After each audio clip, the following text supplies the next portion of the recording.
ما اشتريت ولا غرض إلي، كله للبنات. اشتريت لهم ألعاب. بس يعني هي عربيتك أنت كمان.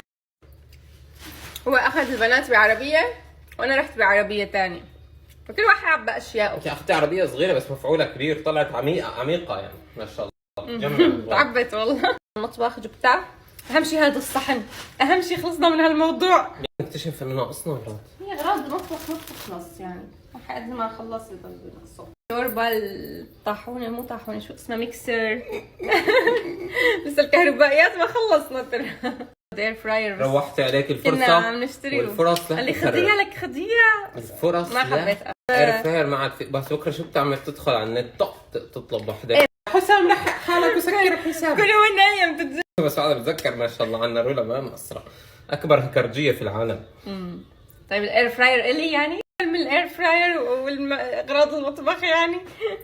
كنت ساكت انا. عكسته للمثل، عكسته. العشاي ما بياكل قط يعني. القط ما القط بياكل على الشاي، هيك هو المثل. لا القط ما القط ما بياكل على الشاي. القط بياكل على الشاي، يعني القطة بتاكل لك عشاك وانت بتسكت. بريد.